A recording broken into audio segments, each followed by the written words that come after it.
Et si nous parlions de la solidarité entre femmes en 2025? Où en sommes-nous? Alors tout d'abord, je me présente à nouveau pour celles qui ne me connaissent pas. Mon nom est Dany l'Audacieuse et je fais ces vidéos pour nous les femmes après 40, 50, 60, 70 qui veulent évoluer, qui veulent se sentir bien dans leur peau, qui veulent être libres. Et c'est pour ça que aujourd'hui, je veux vous parler de la solidarité entre femmes. Mais avant cela, si vous le voulez, je vous demanderai de vous abonner.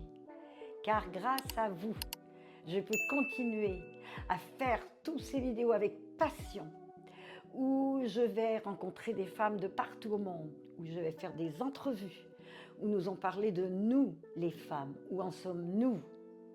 Avons-nous l'audace de vieillir sans limite et sans complexe et sans comparaison? Alors oui, j'ai décidé aujourd'hui de faire cette vidéo car il y a en fait 2 ans, sur une autre de mes chaînes, Human Connection by Dany Ross, j'avais fait une entrevue avec une femme, Charlotte Barkowski, que j'adore. En fait, c'est devenu une amie. C'est une femme très forte. Et nous avons décidé de parler des femmes et de la solidarité dans le travail, entre nous, en amitié. Alors, vous allez voir des parties de l'entrevue que j'ai fait avec elle. C'était il y a 2 ans, donc il n'y a pas si longtemps que ça, pas beaucoup trop de choses ont changé. Et c'est un sujet super intéressant parce que je réfléchissais à ça. Nous venons de loin, les femmes. Est-ce que vous saviez que nous avons eu le droit de voter seulement après les années 40? 43, je pense, en France et dans les années 40 au Québec. Et nous avons eu des exemples de femmes qui se sont battues pour la liberté des femmes. Simone Veil, Simone de Beauvoir, dans son livre magnifique, Le deuxième sexe. Une autre femme que j'admire, Frida Kahlo, qui, elle, qui montrait son autonomie, sa liberté à travers ses œuvres d'art.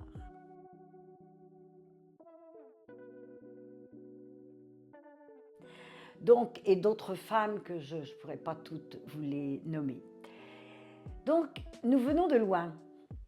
Nous sommes battus pour la liberté, pour avoir le droit de voter, pour avoir le droit sur notre corps aussi. Car avant, nous n'avions pas tous ces choix. Le choix du divorce aussi, si on n'était pas heureuse dans un mariage ou une relation. Mais après tout ça, étant si libres, comment sommes-nous entre nous? Sommes-nous solidaires? Sommes-nous envieuses? Sommes-nous jalouses? J'entends souvent dans les relations de travail que ce n'est pas toujours la solidarité. Mais je crois que de plus en plus, en évoluant, en faisant un bon développement spirituel, en commençant par nous aimer nous-mêmes, je pense que nous voulons que les autres femmes, nos amies, même des femmes que nous ne connaissons pas, cette solidarité, c'est quelque chose de magnifique. Où je suis en ce moment, je rencontre des femmes de tous les pays, de tous les milieux. Et je parle avec elles. Et nous parlons justement de solidarité.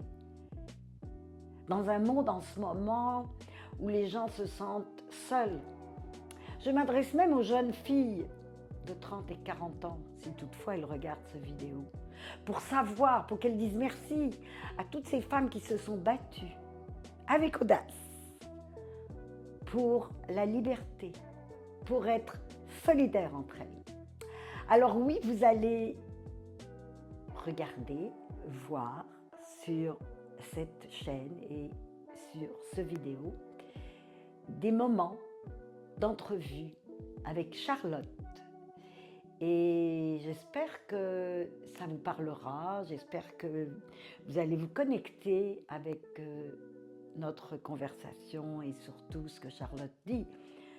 Charlotte a 20 ans de moins que moi. Donc, vous voyez, c'est très... c'est générationnel, c'est l'évolution entre une femme de 50 et une homme de 70. Comment sommes-nous solidaires? Alors, regardez cette vidéo et vous allez très certainement apprendre des choses et réfléchir.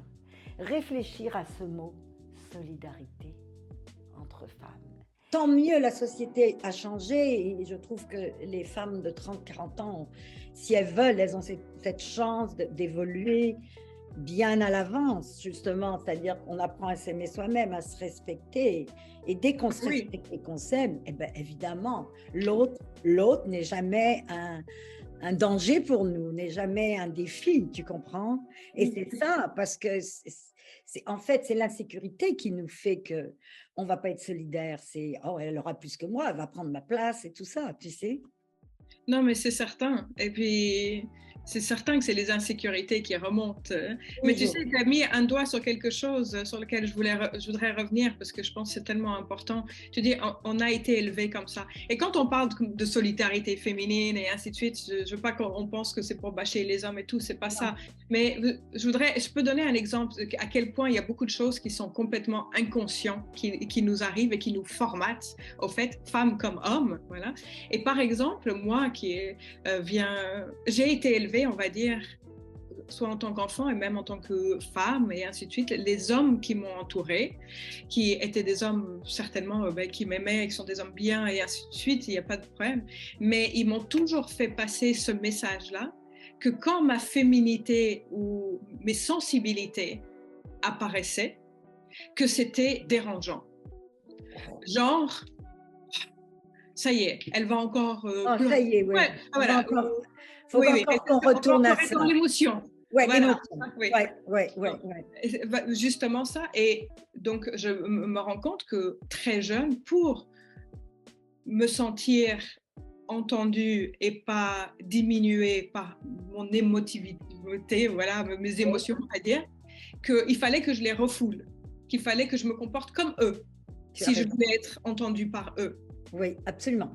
Voilà, et que du coup, ce comportement qui est devenu quelque chose d'inné pour moi, mais qui, habituel, on va dire, qui fait partie de mes oui, c'est féminin. Nous, la féminité, c'est ça le côté yin. On est dans les émotions et il faut les exprimer. Alors que le typique yang, c'est l'action, tu comprends? Et non, on ne veut pas aller dans les émotions parce que ça fait mal. Ça fait mal d'aller dans ces émotions et de travailler sur nous. Ça fait très mal. Oui, c'est sûr. Mais voilà, c'est pour dire qu'effectivement, on est élevé avec certains codes où on doit, en tout cas, voilà, ça c'est mon expérience, se conformer aux attentes du monde masculin autour de nous, si on veut avoir le respect. Absolument, oui. Parce que quand on est dans l'émotion, on perd le respect. Oui, très juste. C'est le côté. Mais ça, c'est pour ça qu'on fait tellement de travail sur nous pour balancer notre yin et notre yang. Tu es à l'aube de tes 50 ans. Je me permets parce que tu me l'as dit et je peux le dire.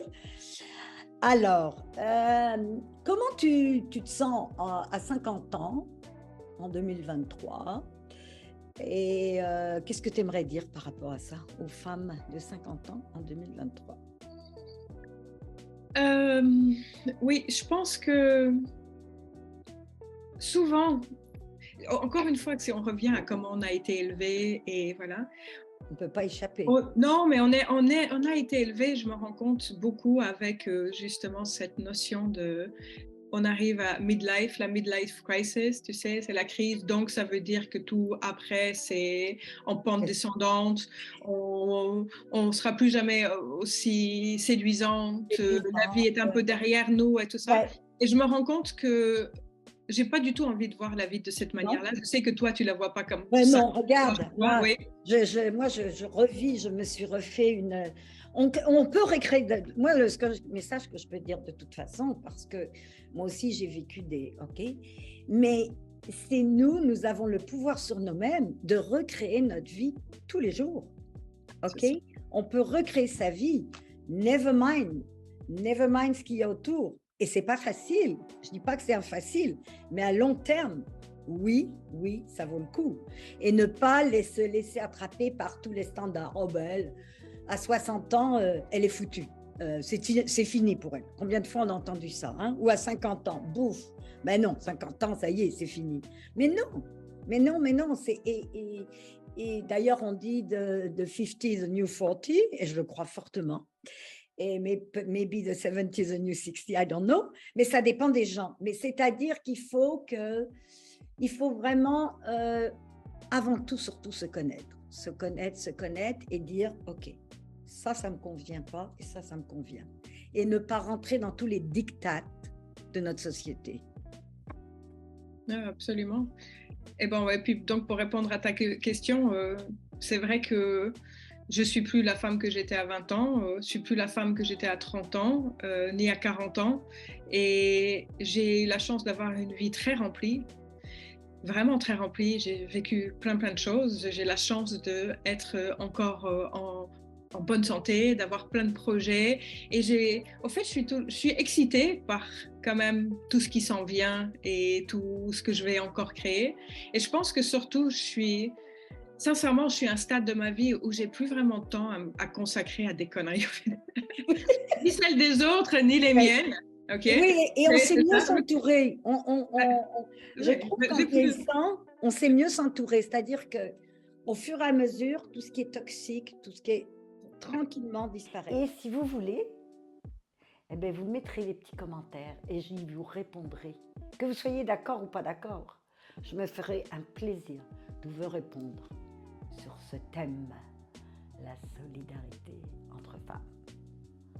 Alors, à très bientôt.